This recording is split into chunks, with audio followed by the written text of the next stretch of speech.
America సుంకాలపై Bharat స్పందించింది. America విధించిన సుంకాల ప్రభావం ఏ మేరకు ఉంటుందనే దానిపై అధ్యయనం చేస్తున్నట్లు తెలిపింది. ఈ వ్యవహారంలో జాతీయ ప్రయోజనాలను కాపాడుకునేందుకు అవసరమైన అన్ని చర్యలు తీసుకుంటామని స్పష్టం చేసింది. రైతులు, వ్యాపారవేత్తలతో పాటు సూక్ష్మ, చిన్న, మధ్య తరహా పరిశ్రమల సంక్షేమానికి అధిక ప్రాధాన్యమిస్తున్నట్లు కేంద్రం చెప్పుకొచ్చింది. భారత్పై సుంకాలు విధించిన కాసేపటికే డొనాల్డ్ ట్రంప్ మరో కీలక నిర్ణయం తీసుకున్నారు. భారత్కు శత్రుదేశమైన పాకిస్తాన్తో వాణిజ్య ఒప్పందాన్ని కుదుర్చుకున్నట్లు ట్రంప్ ప్రకటించారు. పాక్లో భారీ చమురు నిల్వల అభివృద్ధికి ఒప్పందం కుదిరినట్లు ప్రకటనలో చెప్పుకొచ్చారు. భవిష్యత్తులో పాకిస్తాన్ నుంచి కూడా భారతదేశం చమురును కొనుక్కునే అవకాశం ఉంటుందని ట్రంప్ అభిప్రాయం వ్యక్తం చేశారు. ఇన్ని చెప్తున్న డొనాల్డ్ ట్రంప్ వక్రబుద్ధి ఏంటో ప్రతి ఒక్కరికి అర్థమవుతుంది. భారత్ పై 25% సుంకాలు విధిస్తూ ఉత్తర్వులు జారీ చేసిన ట్రంప్ భారత్ పై తీవ్రమైన ఆరోపణలు కూడా చేశారు.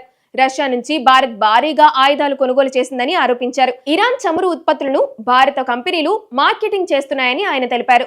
రష్యాతో భారత్ ఏ వ్యాపారం చేసుకున్నా తమకు సంబంధం లేదని స్పష్టం చేశారు. ఉక్రెయిన్ పై దాడులు ఆపాలని రష్యాకు అన్ని దేశాలు చెబుతుంటే యుద్ధ సమయంలో కూడా భారత్, చైనా మాత్రం రష్యా నుంచి చమురు కొనుక్కుంటున్నాయని ఆయన విమర్శించారు. భారత్ పై ప్రకటించిన 25% సుంకాలు రేపటి నుంచి అమల్లోకి రానున్నాయి. ఫార్మా, ఆటో పార్ట్స్, ఎలక్ట్రానిక్స్ లాంటి రంగాలపై ప్రత్యక్ష ప్రభావం పడుతుంది. ఈ ఉత్పత్తుల ధరలు పెరుగుతాయి కాబట్టి అమెరికా మార్కెట్లో వాటి పోటీతత్వం తగ్గుతుంది. అధిక టారిఫ్ల వల్ల భారత్ ఉత్పత్తులు ధరలు పెరుగుతాయి కాబట్టి వాటికి గిరాకీ మార్కెట్ ధర తగ్గుతుంది. టారిఫ్ల భయంతో అమెరికా కొనుగోలుదారులు రాబోయే కాలంలో ఆర్డర్లలో జాగ్రత్త వహిస్తారు. దీనివల్ల ఎగుమతుల్లో మందగమనం కనిపిస్తుంది. ఐటీ, ఫార్మా, టెక్స్టైల్ లాంటి రంగాలలో మార్కెట్ మెరుగుపడే అవకాశం తగ్గిపోతుంది. చైనాపై ఇప్పటికే టారిఫ్లు ఉండటంతో అది తన ఉత్పత్తులను యూరప్ లాంటి మార్కెట్లో తక్కువ ధరకు విక్రయించేసుకోగలదు.